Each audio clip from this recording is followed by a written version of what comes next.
तो बच्चों आप अभी एग्ज़ामिनेशन दे के घर पे आ गए होंगे, तो उस क्रम में आपके दिमाग में हो रहा है कि हम सही बनाए या गलत। तो उसके लिए हम आपको जो वीडियो देख रहे हैं दे रहे हैं उसको देखें। पहला क्वेश्चन है और आंसर को भी मिला लेंगे। दी गई आकृति में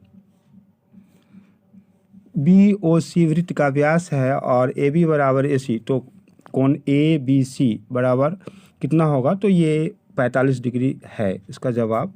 चूँकि अर्धवृत्त में बना कोण समकोण होता है, इससे है, तो आप आंसर मिला लेंगे। इसके बाद का क्वेश्चन है वह है, यदि D एक वृत्त का व्यास हो तो उसका क्षेत्रफल होगा। तो यहाँ व्यास है तो उसको त्रिज्या में कन्वर्ट करेंगे और फिर इसका जवाब हो जाएगा πd² वर्ग इकाई। नेक्स्ट क्वेश्चन है तीसरा नंबर। त्रिभुज ABC में बिंदु D और E क्रमशः भुजाओं AB और AC पर इस प्रकार है कि DE समांतर BE। यदि AD/DB बराबर 1/2 और AC बराबर 27 तो EC बराबर, तो इसी ऑप्शन में 9 सेंटीमीटर, 18 सेंटीमीटर, 27 सेंटीमीटर और 36 सेंटीमीटर। तो कौन सा जवाब हुआ?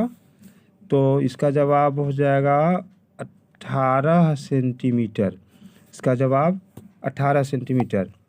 तो फिर इसके बाद हम लोग चले आगे। 8 त्रिज्या वाले गोले का आयतन, चौथा नंबर है 8 त्रिज्या वाले गोले का आयतन। ये तो आपका सूत्र ही है 4/3 पाई r³ घन इकाई। फिर आगे का नेक्स्ट क्वेश्चन वो है 2 खंभे 13 मीटर और 7 मीटर ऊंचे हैं और समतल जमीन पर ऊर्ध्वाधर खड़े हैं। यदि उनके पादों के बीच की दूरी 8 सेंटीमीटर है तो उनके सिरों के बीच की दूरी निकालेंगे तो वो 10 मीटर आता है। और फिर नेक्स्ट क्वेश्चन है माध्य X, माध्यिका Y और बहुलक Z के बीच संबंध। तो वो ए में जो ऑप्शन है वो उसका सही है, उसको समीकरण के रूप में ट्विस्ट कर दिया है। इसके बाद 7वां मिलान चिन्ह B है। वो तो बहुत ही आसान क्वेश्चन है, बिना समय गंवाए आप उसको देख लें और फिर संतुष्ट होकर आगे के पेपर की तैयारी में जुट जाए। उसके बाद इसमें लिखा हुआ 8वां नंबर का क्वेश्चन है, यदि 0 डिग्री θ 90 डिग्री तथा sin θ बराबर y, तो cos θ का मान C में √1 - y² होगा। इसके बाद है किसका कथन यह है कि दो समान कोणिक त्रिभुजों में उनकी संगत भुजाओं का अनुपात सदैव समान होता है? तो थेल्स। और इसके बाद का क्वेश्चन हो गया, यदि एक वृत्त की परिधि 132 सेंटीमीटर है तो उसकी त्रिज्या है 21 सेंटीमीटर। बच्चों यहाँ ध्यान दें, ये जो लिखा हुआ है इसको मिला के फिर आप आगे के कुछ विषय की तैयारी में लग जाएंगे।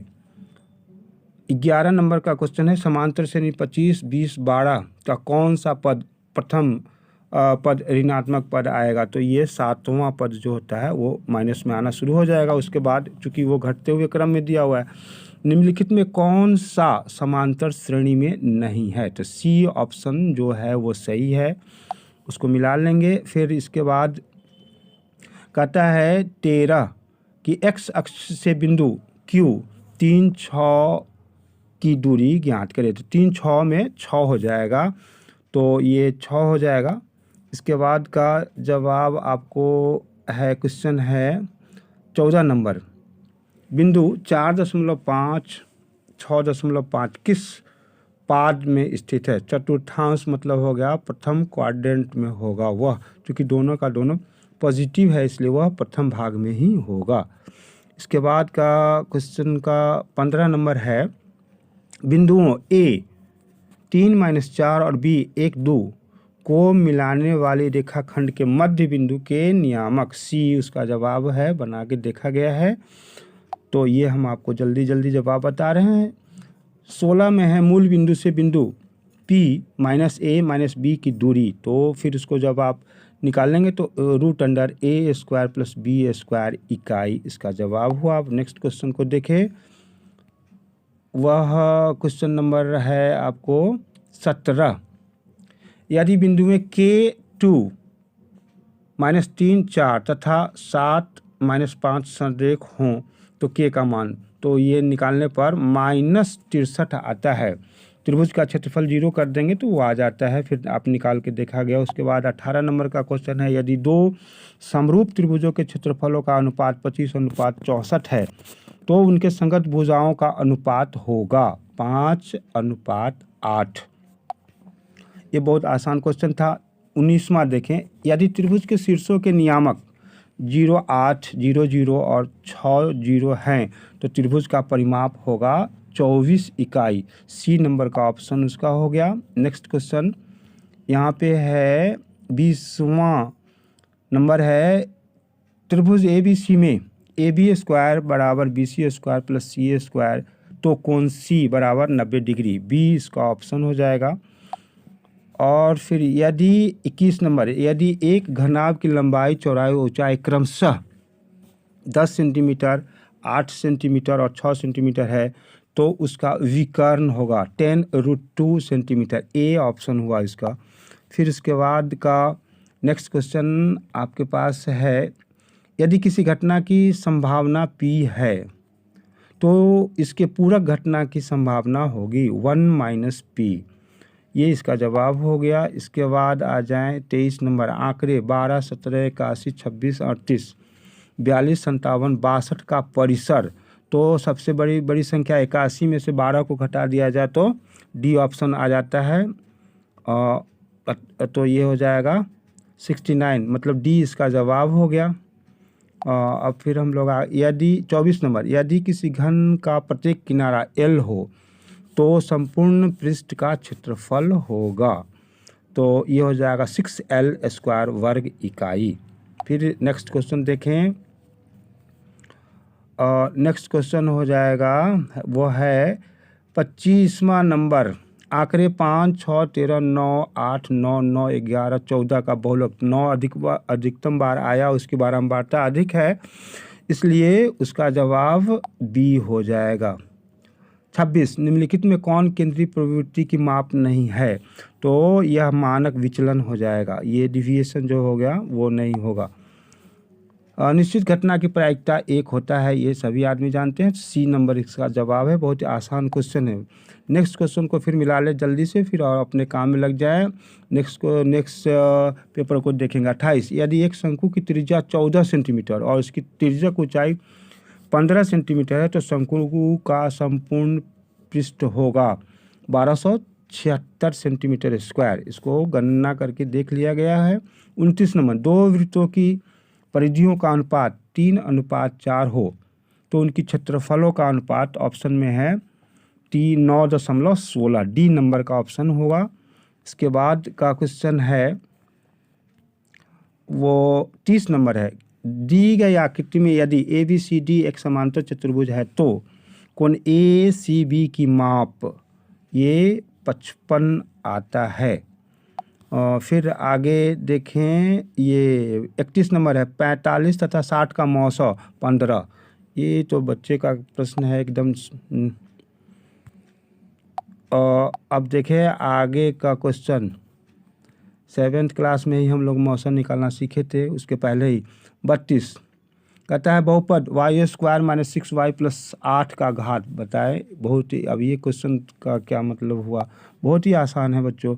ये इसका 33 नंबर हो गया 7/9, ये भी आसान है। फिर इसके बाद 34 में हो गया कि मान जो बैठाएंगे 1 का x के जगह पर तो 0 हो जाएगा, मतलब ए इसका जवाब हो जाएगा। इसके बाद का है π/3 अपरिमेय संख्या हो गया। आगे देखें तो ये है 36, द्विघात बहुपद y² + 3y + 2 के शून्यकों का योग डी होता है, -3 है उसका जवाब। डी नंबर में है, डी ऑप्शन हो गया। इसका 37 में है, दोनों का मान 8 0 और 2⁻0, तो फिर 1 1 प्लस गुने 1 1 गुने 1 1 हो जाएगा इसका जवाब। फिर ये जब इसको आप गुना करेंगे 38 नंबर, y² 1/y + 3, तो इसको जब हम लोग गुना करेंगे तो यह हो जाएगा y + 3y²। कौन ऑप्शन हुआ? D, means y + 3y²। 39 में है यदि 3x - 5y = 0 और 9x + 15y = 0 तो एक्स और वाई के मान ज्ञात करें, और उसका अचर पद अगर 0 होता है तो उसका एक्स का मान और वाई का मान भी 0 होता है। अब नेक्स्ट क्वेश्चन देखें। 40 नंबर, समांतर श्रेणी 3/4, 5/4, तो इसी में घटा के सारवंत्र पूछा जा रहा है, तो यह जवाब आ जाता है 5/4 में से 3/4 को घटाएंगे तो वह हो जाएगा 1/2। 1/2। आगे देखें। यदि कोण P डिग्री त्रिज्या R वाले वृत्त के त्रिज्यखंड का कोण हो तो त्रिज्यखंड का क्षेत्रफल होगा πr² P/360। आगे देखें, ये नंबर हो गया 42 नंबर। किसी त्रिभुज के दो कोणों का योग तीसरे कोण के बराबर है। यदि दो कोणों का अंतर 50 डिग्री है तो त्रिभुज के कोण हैं। तीनों कोण क्या हो जाएगा? 20 डिग्री, 70 डिग्री और 90 डिग्री। बी ऑप्शन उसका हुआ। इसके बाद 43 नंबर में है, दिए गए त्रिभुज EFG में LM समांतर FG, तो LE मान भी दिया हुआ है, तो काउंट करने पर हम लोगों को आता है बी ऑप्शन है 2.4 सेंटीमीटर। थेल्स थ्योरम का उपयोग कर लेंगे तो वहाँ पे निकल जाएगा। इसके बाद 44 नंबर में है, यदि O केंद्र वाले वृत्त में TA और TB दो स्पर्श रेखाएं इस तरह हैं कि कोण ATB बराबर 70 डिग्री, तो इसका जवाब आप निकालेंगे तो यह कितना हो जाता है? 110, मतलब बी इसका जवाब हुआ। 45, किसी वृत्त के व्यास के दोनों सिरों से खींची गई स्पर्श रेखाएं हमेशा समांतर होती हैं, वो हमेशा पैरेलल होगा एक दूसरे के। फिर नेक्स्ट क्वेश्चन देखें। 46, यदि L समांतर M हो तथा तब A का मान ज्ञात करें, तो हम लोग इसको निकालने पर वह सी ऑप्शन 20 डिग्री आता है, वो भी आसान क्वेश्चन है। उसके बाद देखें 47 नंबर, 6 सेंटीमीटर त्रिज्या वाले वृत्त के केंद्र से 10 सेंटीमीटर दूर स्थित एक बिंदु से वृत्त पर खींची गई स्पर्श रेखा की लंबाई 8 सेंटीमीटर। बी इसका जवाब होगा। नेक्स्ट क्वेश्चन, ये 48 में 2 इसका जवाब होगा, पूरक कोण है इस। फिर 49 देखें। 49 में कहता है, दी गई आकृति में दो वृत्त एक दूसरे को बिंदु S पर स्पर्श करते हैं। यदि PR बराबर 4.5 सेंटीमीटर तो PQ, तो PR बराबर है RS और RS बराबर PQ, चूँकि स्पर्श रेखा है इसलिए PR बराबर RS और RQ बराबर क्या हो जाएगा? बराबर तो ऑप्शन कितना हो जाएगा? 9। बी बराबर हो गया 9। इसके बाद आगे का क्वेश्चन देखें। 50 नंबर में है, निम्नलिखित में कौन सा सेक 60 डिग्री के बराबर है? तो ये कोसेक 30 डिग्री, ए उसका जवाब हो गया।